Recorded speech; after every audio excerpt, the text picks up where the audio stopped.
tudo vai mudar. Programa de grandes reportagens. Entrevistas temáticas com várias pessoas. Sensacional esse tipo de programa que vocês estão fazendo. Mais interativa, mais banda larga. Parabéns pela imagem. Bem, vamos lá, meu filho. Tudo novo, tudo mais moderno. Novas matérias, muitas novidades para você. Porque isto é Intervenção.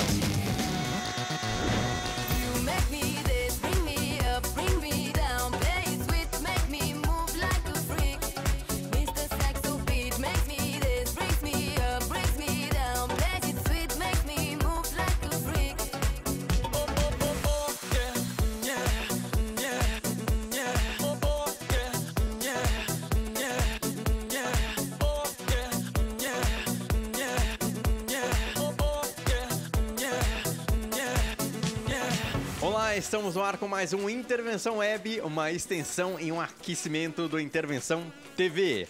E no programa de hoje você viu que abrimos com um videoclipe, porque a partir de agora, todos os nossos programas iremos abrir com um videoclipe de sucesso, que está fazendo muito sucesso nas rádios, e agora em formato de som e imagem, videoclipe estará também toda semana aqui no Intervenção Web. Para começar o nosso programa, eu quero avisar da estreia, né? A grande estreia de um novo quadro. Iremos mostrar de uma forma diferente e surpreendente o que os seus artistas preferidos estão fazendo na vida pessoal. Exatamente. Pela primeira vez na televisão, vamos mostrar os seus artistas de um jeito que você nunca viu. E não é um reality show não, viu? Quadro novo que estreia em breve aqui no Intervenção Web. A partir de hoje vamos começar uma série de reportagens sobre o triste período da história do nosso país. A ditadura militar no Brasil. E em nossas matérias sempre fazemos aberturas diferentes.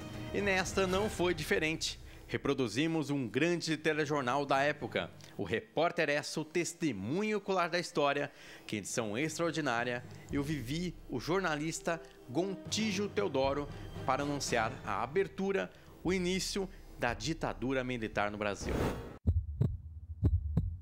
Este é o Repórter Esso, testemunha ocular da história em edição extraordinária. Acabamos de receber a notícia que hoje, dia 1º de abril de 1964, institui-se, através do golpe militar, o abandono do então presidente João Goulart. Inicia-se então a ditadura militar no Brasil. Esta foi mais uma edição do seu Repórter Esso, testemunha ocular da história em edição extraordinária. Obrigado.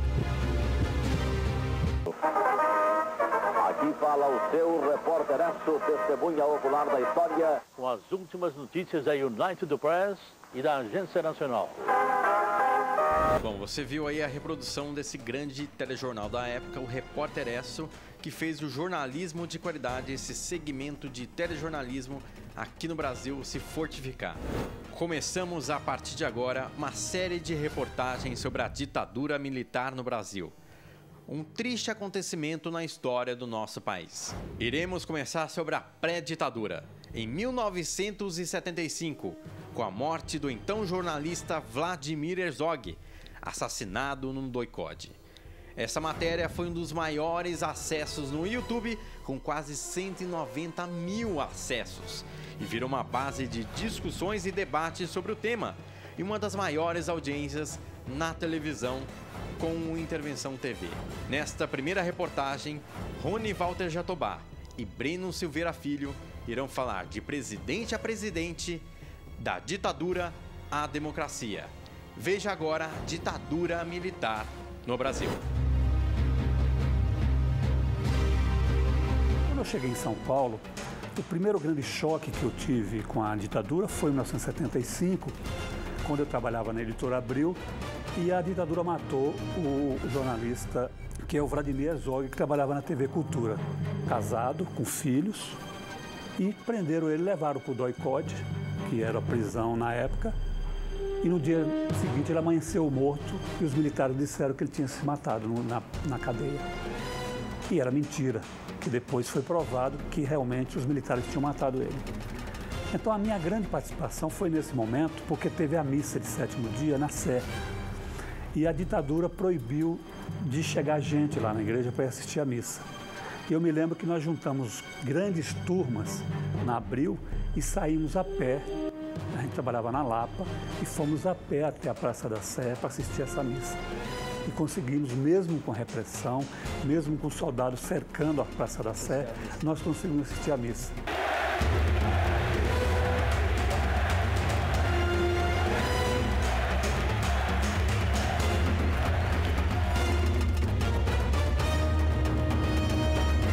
Há 41 anos após a ditadura militar, estamos aqui com o jornalista e escritor Rony Walter Jatobá.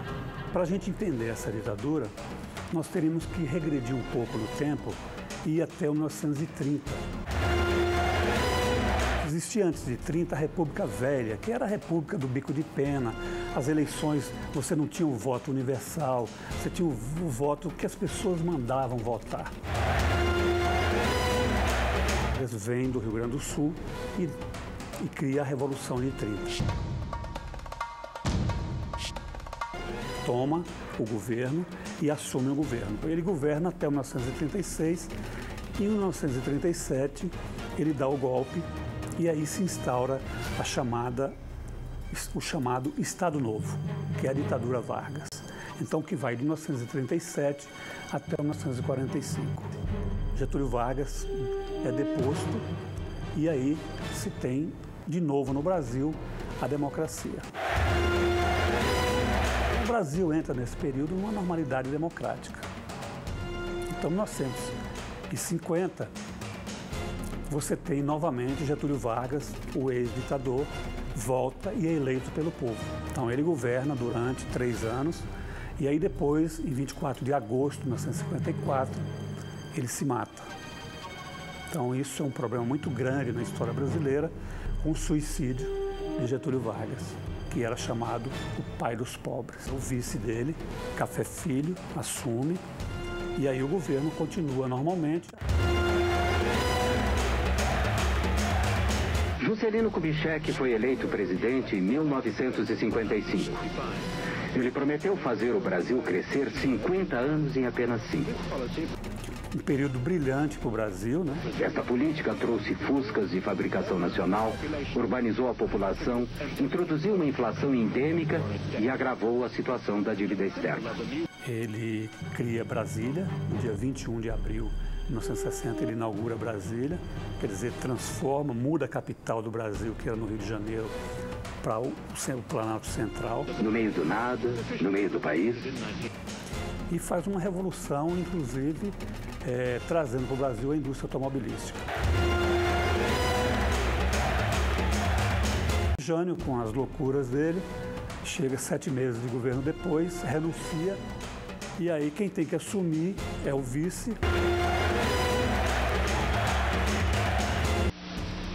Já poderão então ser concretizada, embora em parte, a sua mais sentida e justa reivindicação. Em março de 1964, tendo como pano de fundo a insatisfação social, o presidente João Goulart anunciou algumas estatizações limitadas e uma tímida reforma agrária durante um comício público. Que não era bem visto pelos militares da época. Mas mesmo assim, Jango assume o governo e governa até o dia 31 de março de 1964, quando os militares dão o golpe de 64. Começava assim a contagem regressiva para um golpe militar.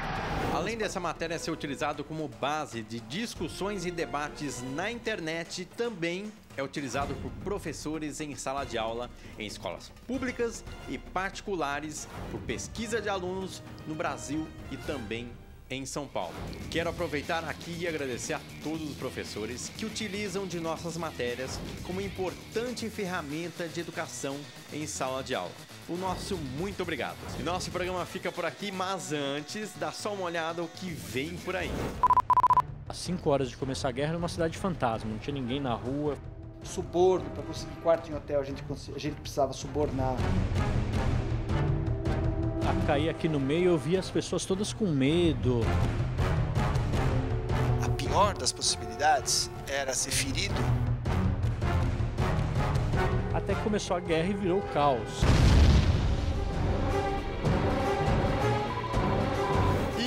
programas na semana que vem aqui pelo YouTube e também pelo Vimeo com Intervenção Web. Tchau!